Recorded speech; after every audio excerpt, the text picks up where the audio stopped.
All right, today we're going to talk about a small detail that makes a huge, huge statement. I'm talking about the tie knot.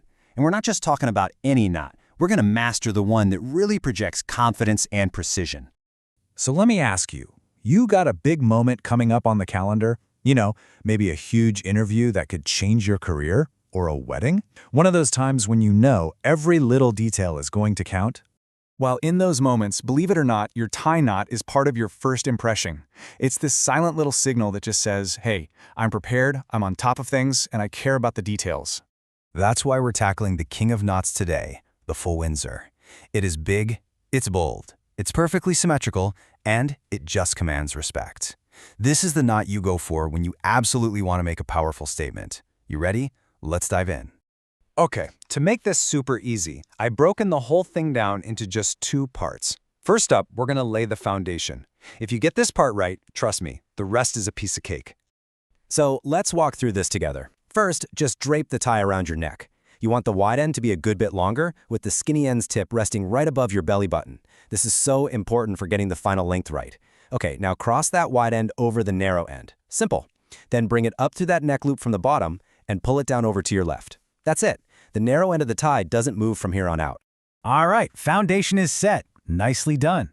Now for the finishing moves. This is where that classic, beautiful, triangular shape really starts to come to life. Okay, watch closely here. You're going to take that wide end and wrap it behind the knot, moving it over to your right. Then bring it up and over the neck loop one last time. Now this next step is the magic part. Pass it right across the front. See that? That creates the clean final band. Then all you do is tuck the tip down through that front loop and gently pull. And there it is. That perfect Windsor triangle should just pop into place. Now it's time for the final tweaks. Go ahead and hold the knot and just slide it up to your collar until it feels snug. You want it perfectly centered right between your collar points. Don't be afraid to kind of, tug and shape it a little bit. That crisp, perfect symmetry is what makes a Windsor knot look so great. So tying the knot, that's half the battle. But perfecting it, that's what really makes you stand out. So let's cover a few of those little pro tips that'll take your knot from just good to absolutely impeccable. Okay, pay attention here, because this is really important. There are two things that will absolutely make or break your entire look: the length and the collar. First, the tip of your tie has to just graze your belt buckle, not higher, not lower. Got it? Second, because the Windsor is a big, beefy knot, it needs some room to breathe. You have to pair it with a widespread collar. If you try to cram it into a narrow collar, it's just going to look all pinched and awkward. So, you've done all the steps, you're looking in the mirror, and your knot is just kind of off to one side. It's lopsided. Don't worry, don't get frustrated. This is easily the most common problem people have, and thankfully, the fix is super, super simple. I mean, the difference is night and day, right? That knot on the left, that's a classic case of just having uneven tension in the loops. The solution is not to start all over again. Let me see that again. Do not undo the knot. All you have to do is loosen it up just a little bit, gently tug on the different parts to even things out, and then retighten it. You'll get that firm, balanced, confident triangle you see on the right. Okay, awesome. So now you have the mighty Windsor in your toolbox.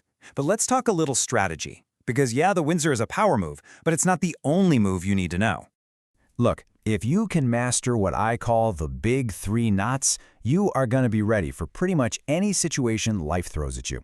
It's kind of like this. You wouldn't wear gym shorts to a black tie event, right? It's all about picking the right tool for the job, or the right knot for the occasion. This table right here, this is your new best friend. Let me break it down for you real quick. The full Windsor, that's your heavyweight champion for those really formal events. The half Windsor is your everyday workhorse. It's still symmetrical, but it's not quite as bulky, so it's super versatile. And then you've got the four in hand. Think of this as your relaxed weekend knot. It's slim, it's a little asymmetrical, and it's just perfect for a more casual vibe. So, as we wrap things up here, I just want to leave you with one final thought. What we've been talking about this whole time, it's about so much more than just a piece of fabric around your neck. You see, every single time you choose a knot, you're making a decision. You're deciding how you want to present yourself to the world. Now you've got the skill not just to tie the knot, but to make that statement with purpose and with real confidence. So the only question left is, what's your statement going to be?